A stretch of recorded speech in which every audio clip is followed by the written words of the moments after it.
There it is. Hello and welcome to another episode of Marlins in the Morning. I am Kyle Cruzy. That's Nick Esposito, and that is Ethan Bernstein. Whole gang's here. Nick Esposito, who, as he just informed me, lowercases all his letters in his name for some reason. Ethan Bernstein, who just before opening this show put a new shirt on because he realized he was wearing the same shirt from yesterday.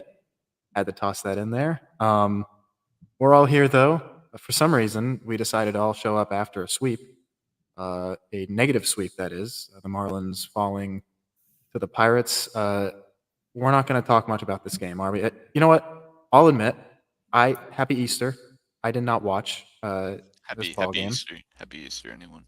Ethan, you So gonna we congregated and we decided that Ethan, you, a know, you want to say Happy Easter, Ethan? Happy Easter. All right, thank you. we decided that giving you the score is going to be sufficient, and that is all we will be doing for this game and the series. Until we win, we're not talking about the games. How about that? We're No, just telling you the we score. do. We wanted to dive more into the problems with this team, and how we, as not GMs, would fix it. Yeah. Finish your intro, Kyle. I did. No. That's pretty much my intro, and that's pretty much the intro. And 9-7 Marlins fall in 10 innings. I'm definitely not going to let Ethan hijack my intro, though. Nick, you can do it. So Ethan, I can do though, so. Again, ooh. yeah. Marlins fall 9-7. Led 5-0 after the first inning. Jazz grand slam early on.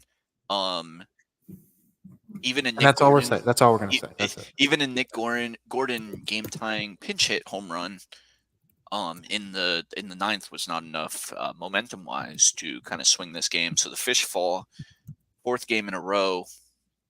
So Ethan is mentioning.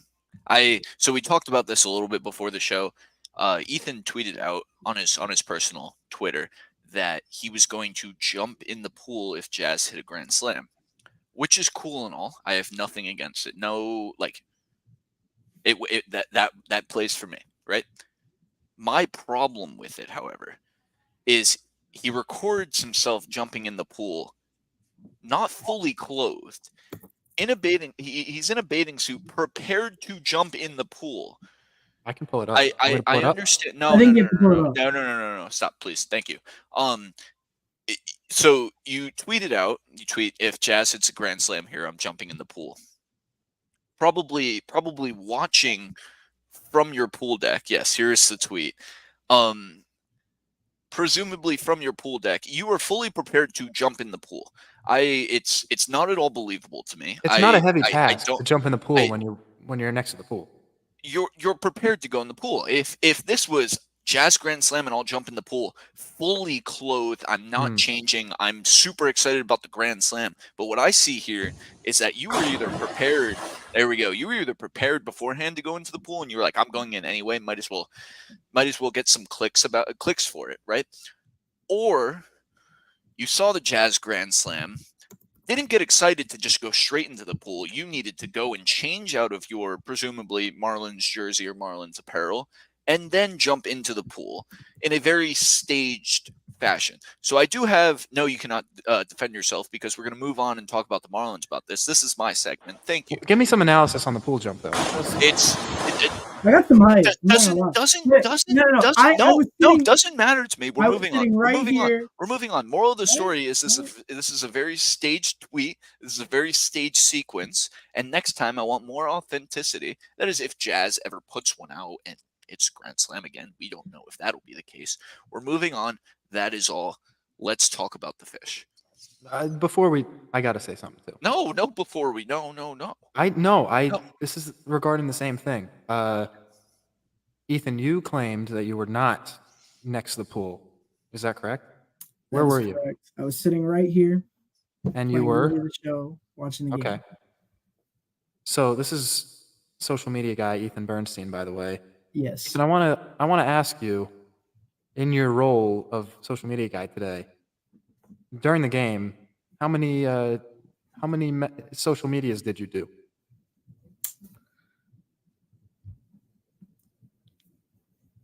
From which account? I think that says it all. The same amount of wins that the Marlins had in this series. Yes, yeah. Per win, I think you've done one tweet per win. Tweet per win.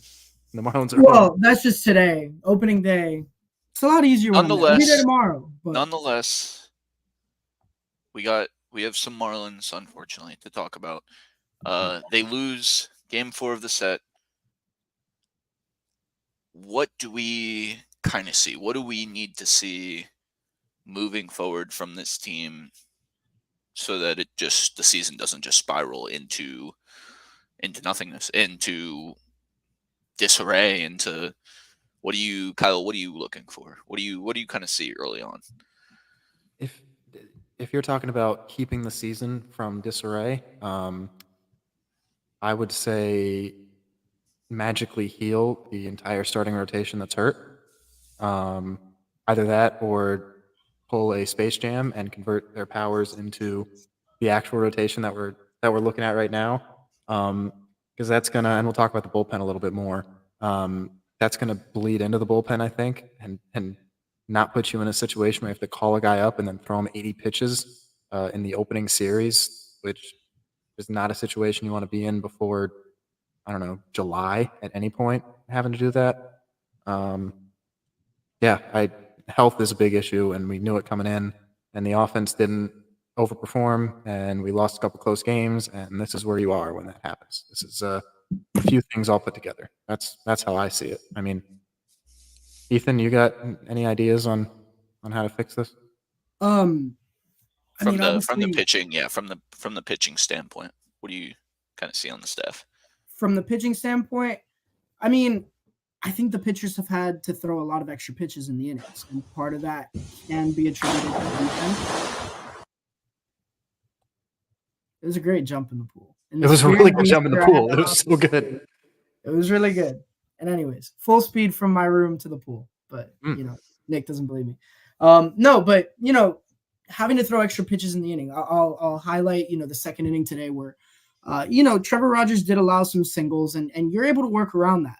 But when those singles turn into extra base hits and, you have defenders, diving on their faces and, letting the ball roll to the fence, an extra two bases, that can make a huge difference. And obviously in a 1-run game like today, where you end up losing by 1, or 2 in extra innings, that 3-run inning makes a huge difference. And, kind of just preserving your arms early in the season. We saw it with Luzardo opening night, only going about 85 pitches. Whereas today, Trevor Rogers was left out there into the 90s. And this is his first start back in almost a year. He didn't really pitch much last year. So it's not something you want to see so early in the season. And I know that's plagued the Marlins overall. We saw it in the extra innings today, fielding the bunts. Just fundamentals like that. You preserve your arms. You don't have to throw an extra 10, 20 pitches an inning. You're able to save your bullpen, allow your starters to go more stress-free. So that's kind of what I'm seeing there. Let's talk about the bullpen. What's up, brother? Let's talk about the bullpen real quick in a second. But first, I clicked off the Twitter and I looked for a second more.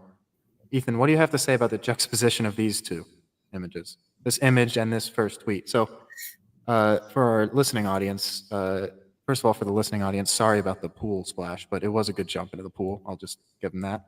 A lot of distance, height decent, more than I expected height-wise. Anyway, Astros 0-4-2 will be all right. And then the C Moore tweet right beneath it is what? Describe that for me, Ethan. I really wanted, as Fish family member Reese said there, I really needed to flip them this weekend. So that was the only way I could incorporate it in. So that was more satire just for fun. The other one, so kind of moving forward, I think it's something that, it's a long season. And I like to say I'm one of the more optimistic, less realistic people here. Some might say delusional. So that would be my delusional take of the day. Marlins are only one of 2 teams in Major League Baseball that are 0-4. The other, and Nick, this will make you happy as a, Yankee fan. The other being the Houston Astros. And when you look at the two teams there, you kind of say we're definitely not on the same level as them. But yeah, maybe some Astros fans in Houston are pressing the panic button, but we're 4 games into the season. We'll be all right. Hopefully. It's a long season. I hope for my sanity we'll be all right. Okay, so we at least need one of these every once in a while to. I think every day we need I one. think every day. I think that's great. On this day and delusional take of the day, those are our two main segments now. Can we talk bullpen though? Real quick to wrap up kind of that bullpen or like the arms. Lots of injuries, both to the rotation and a little bit in the bullpen. JT Chargois expected back in about 2 weeks. Braxton Garrett, probably won't see him for about 3 weeks, and Edward Cabrera still is about a month out. There's a couple of free agent arms that are available. I'm not going to name any names, but there are a couple of free agent arms that maybe the Fish could look at as inning eaters. You could also look down on the farm. Just guys, go out there, give you Who are we talking? Fernando three, Rodney? four, Oh, three, long four, okay. 3-4 out of the pen. Henderson Just Alvarez? no Hendo. No, okay. Just something like that where, I mean, you saw this weekend, game 1, using 7 pitchers out of the pen does not set you up for success over the course of the series. Granted, it was a 12-inning game, but you run into a ton of fatigue across your staff. You're very almost handcuffed. The next day, I mean, going into game 2, you're expecting AJ Puck to go out there and eat innings for you in his first start as a starter after being a closer or a back end of the bullpen arm. So not a good place to be in. Kyle, you had something to say about the bullpen, or was that kind of? I got nothing about this bullpen. I'm scared, terrified. No, I mean, you're right. It could use.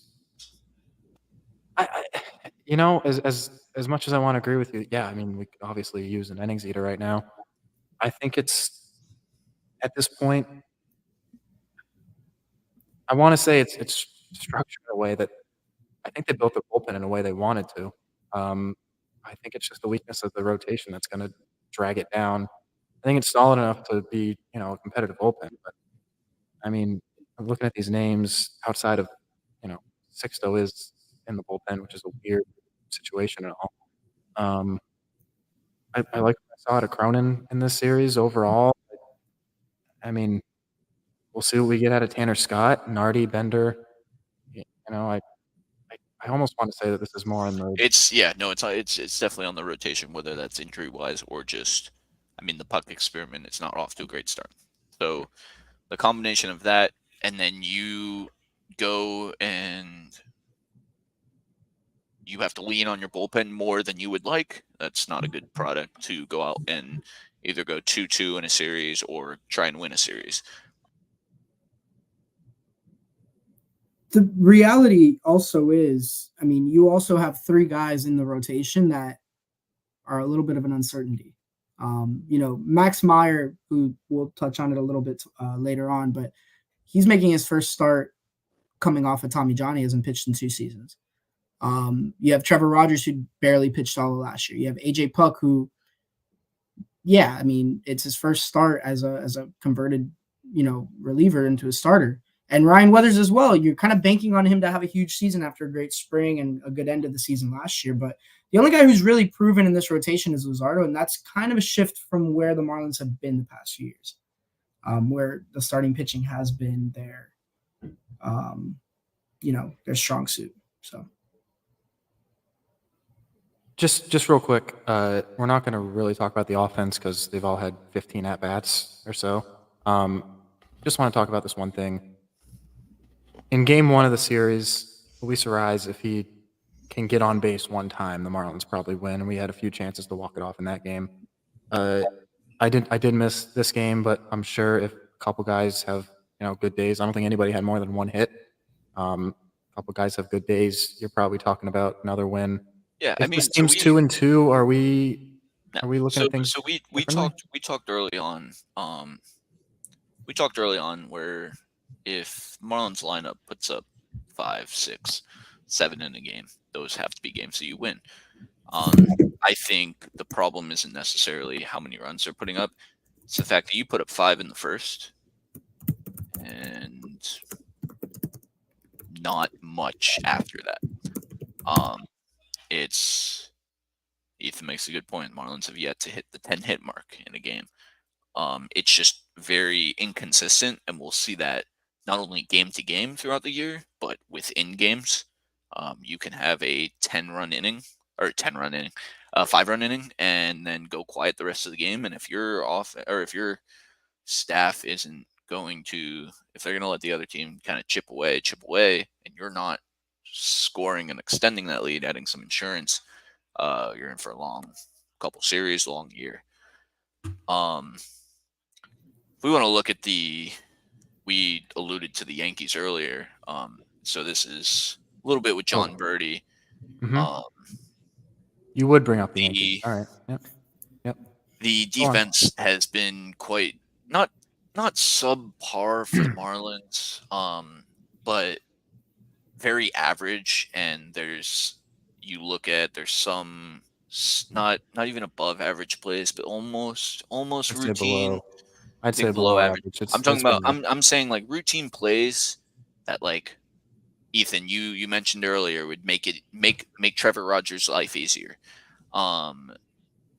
Borderline routine plays that's maybe if John Birdie at third instead of Jake Berger and something along those lines.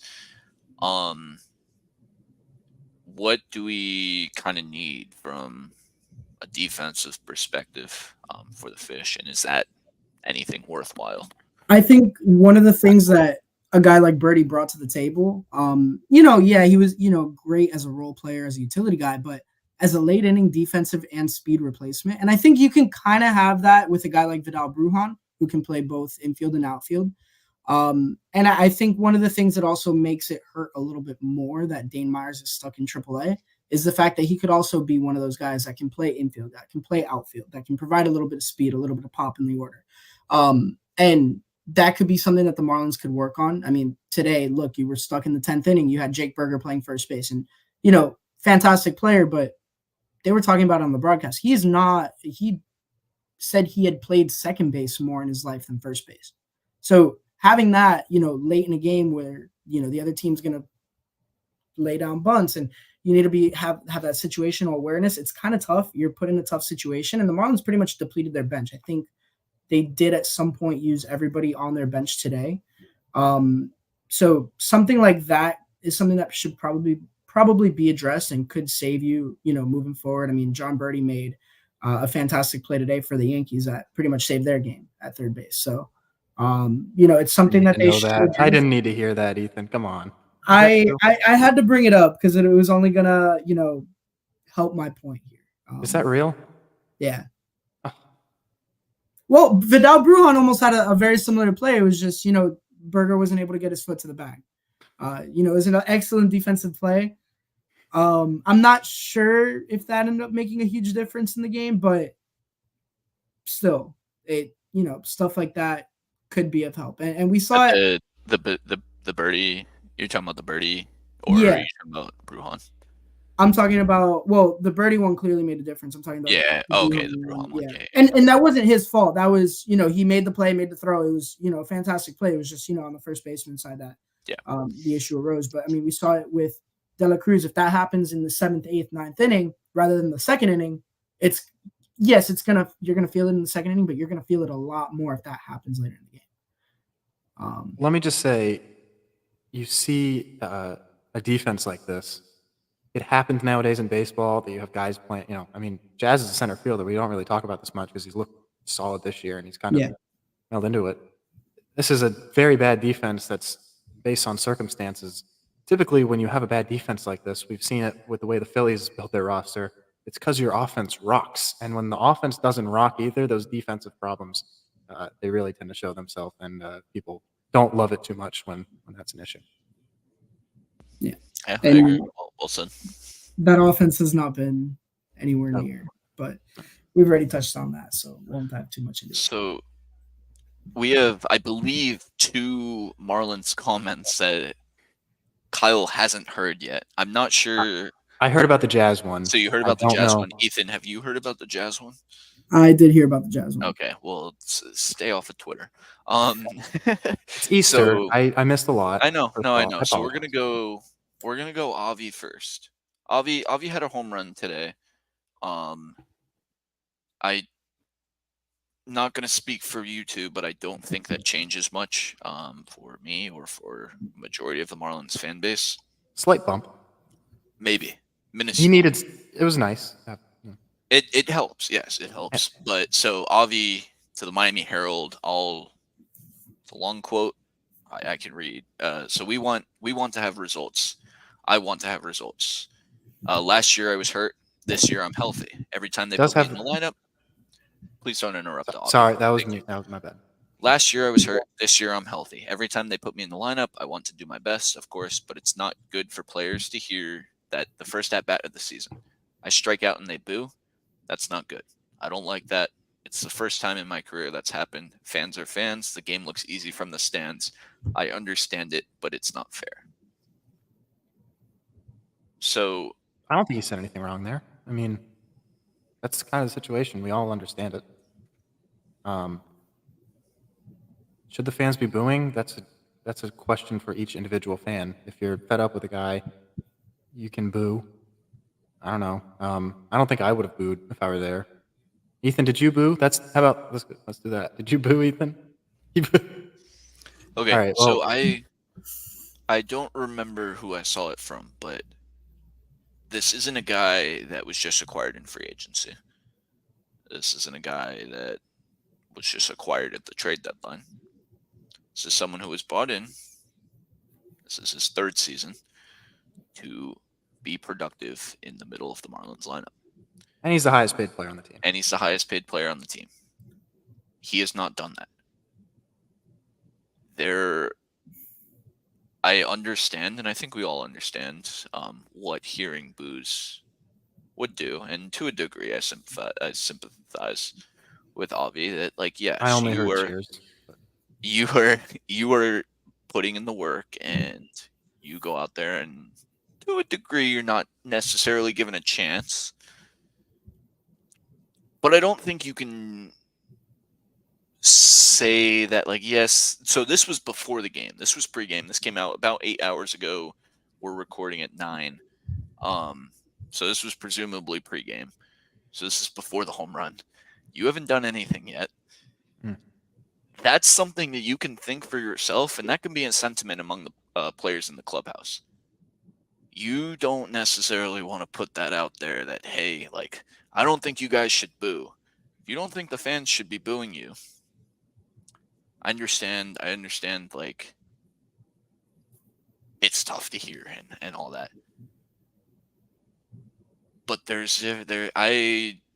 I agree with what he's saying. Like, it's almost unfair to a point. Like, he hasn't done, like, he hasn't really had a chance to do much this year because it's only been the 3-4 games.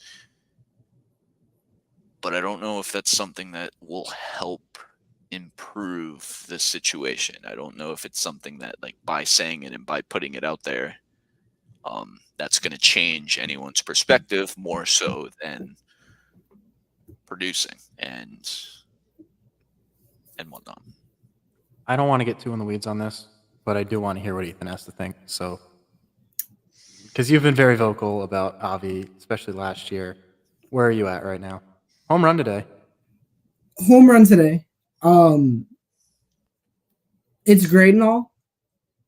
The reality is fans are fed up. And you know what? I saw somebody on Twitter put it this way. It's not necessarily that we hate the guy. It's that we hate what he represents. And what he represents is the organization in the front office settling and bringing in a guy for $54 million, who's not really what we wanted. We wanted a significant splash, and it was a significant overpay for a guy that, you know, if you were paying significantly less and he wasn't the number one guy on your payroll, wouldn't be getting this response from the fans. And wouldn't be on the roster either.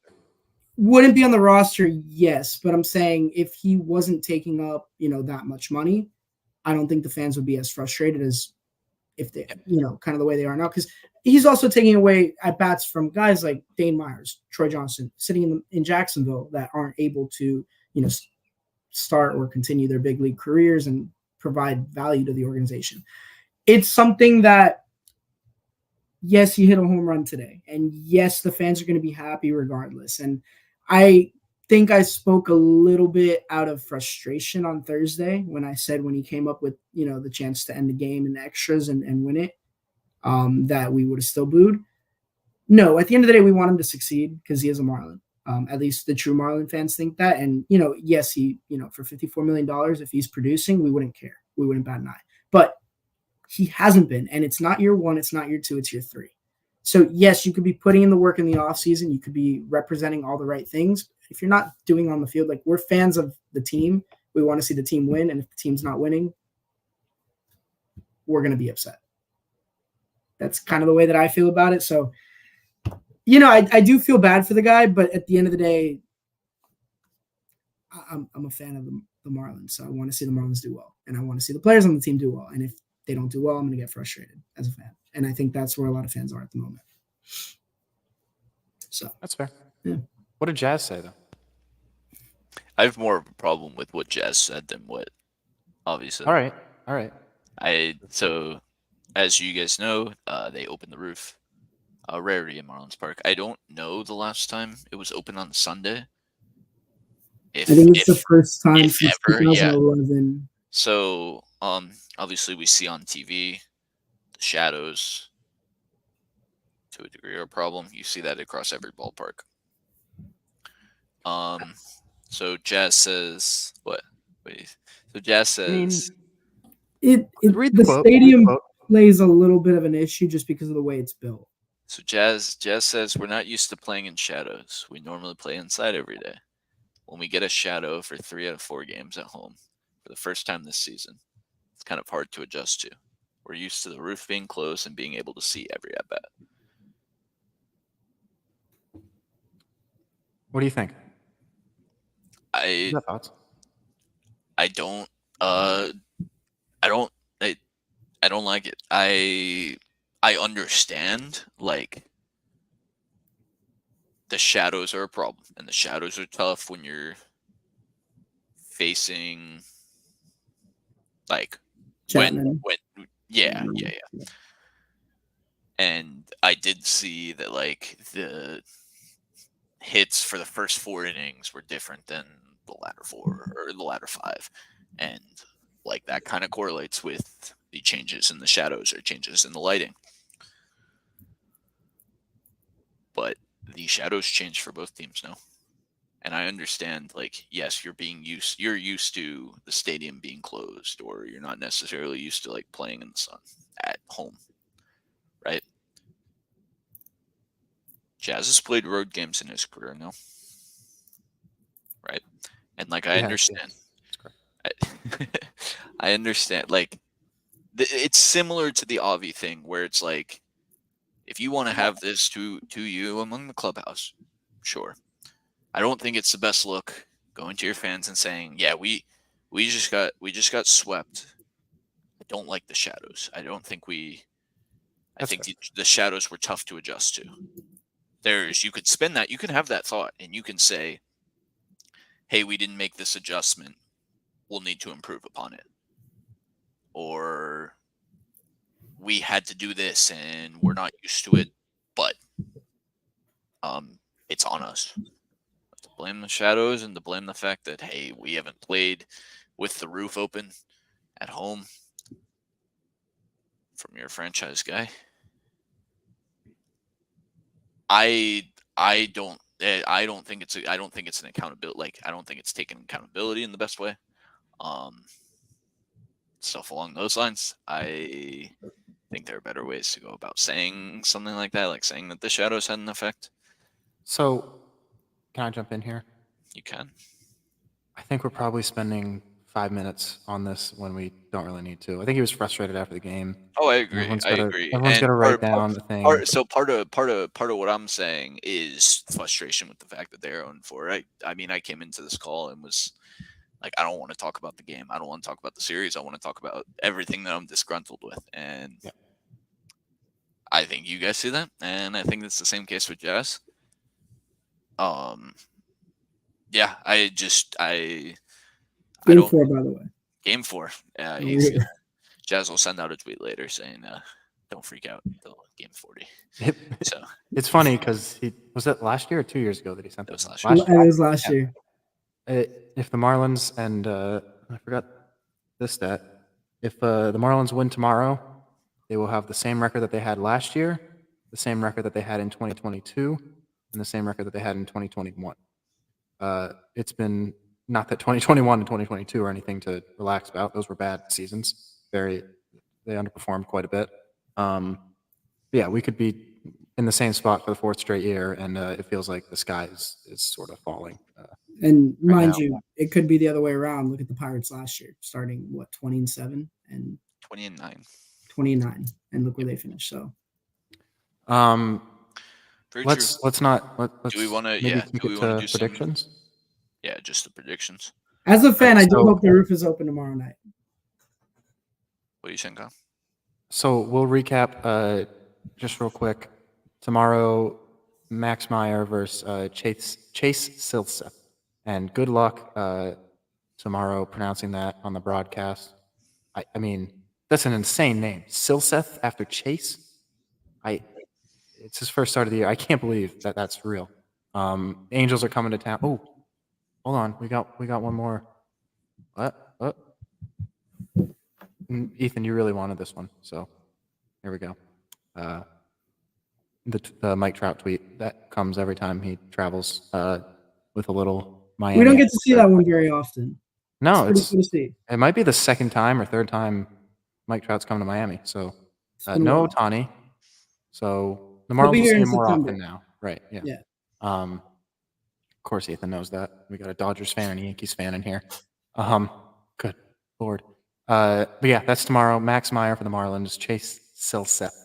And I cannot wait to break down his incredible performance against our offense tomorrow. And I have to say his name 7 different times. But yeah, that is what's on the docket tomorrow. And before we do full season predictions, you just want to close out with anything else we got? Everybody good on today? I don't want to talk about this series at all anymore. Ethan, On this day.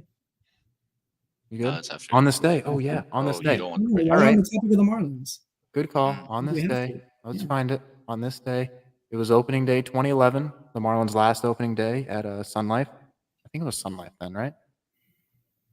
Is that correct? Here it is. Josh Johnson, by the way.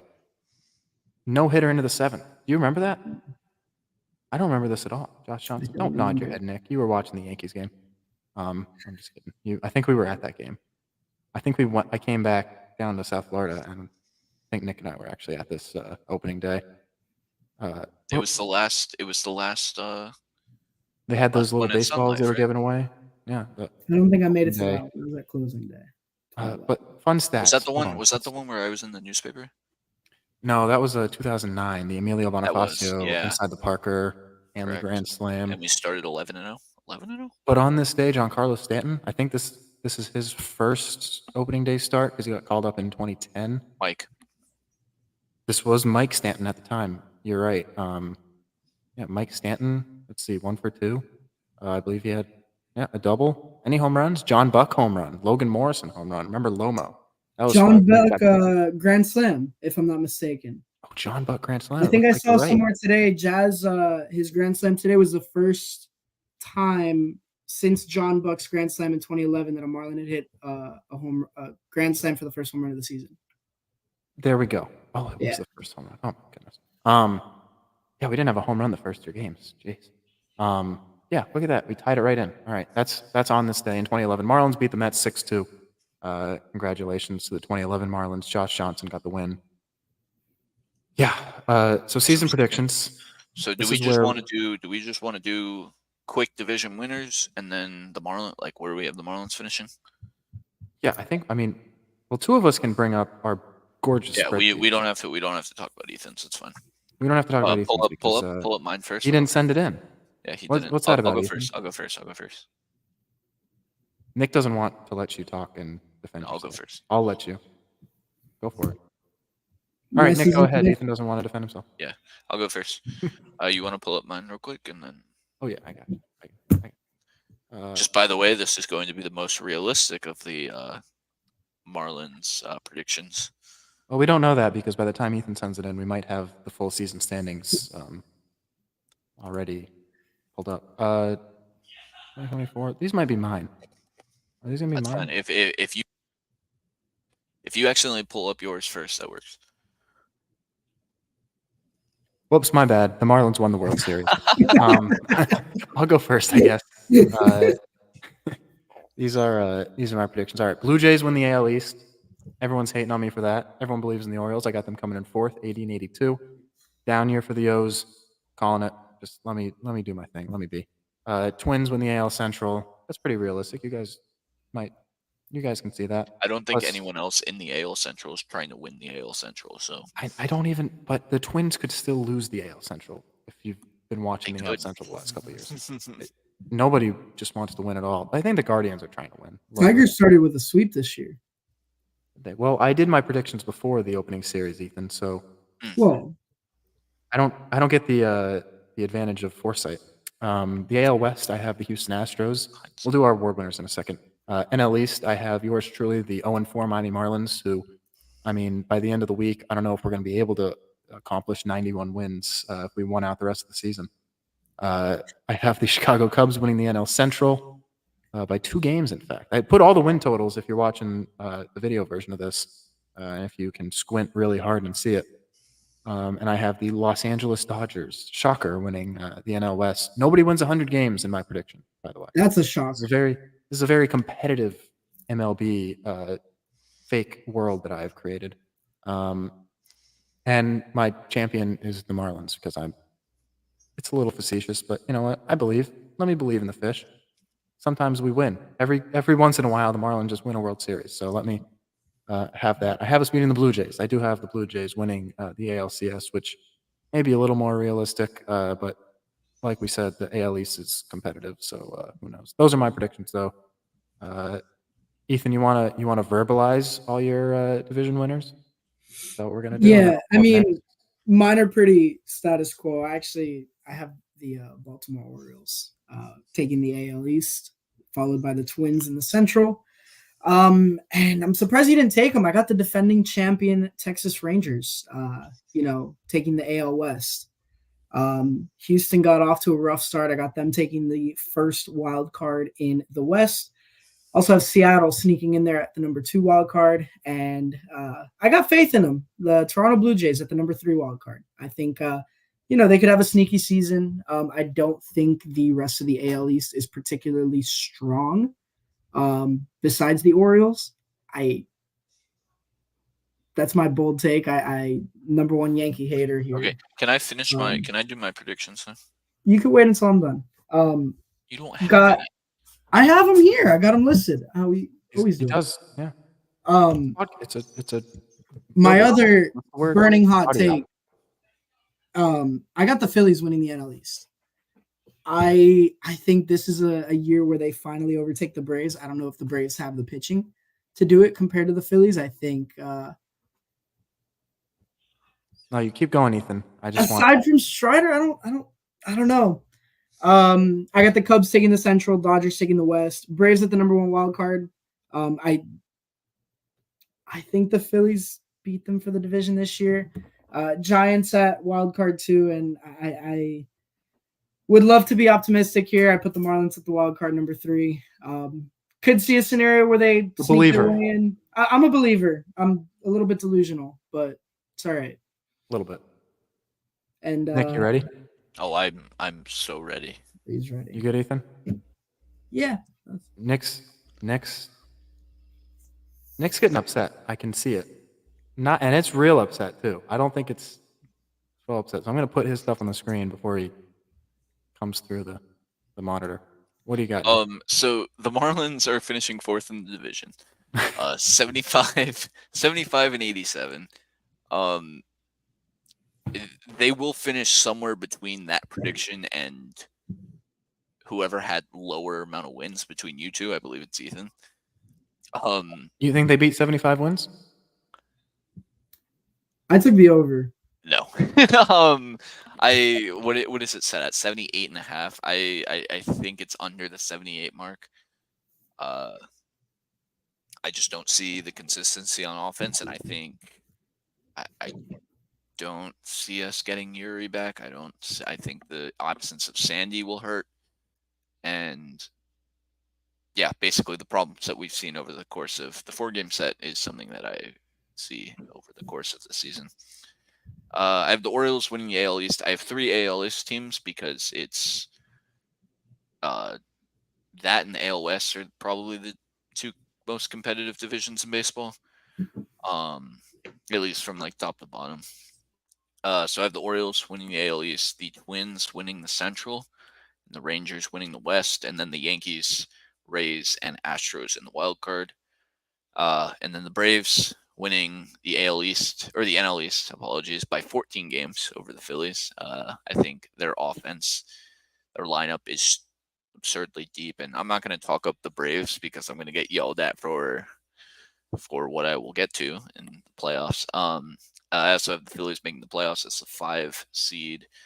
Cubbies win the Central. Craig Counsell will be a huge piece there in the managerial spot. And then I have 3 NL West playoff teams. The Dodgers winning the division, the D-backs returning to the playoffs as a wild card team, and the Giants sneaking in as the last wild card team.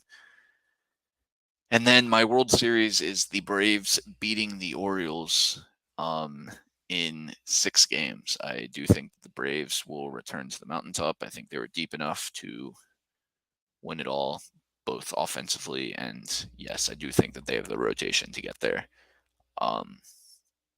And then the Orioles are who we hope the Marlins will be sometime down the road. Just a fun team built Someday. around their young guys. So maybe that's 2-3 years from now. Who knows? Depends if you trust Bendick's vision or not. But yeah, those are my predictions. When I originally made these, I made these in the mid-season predictions section, and then had to move it over.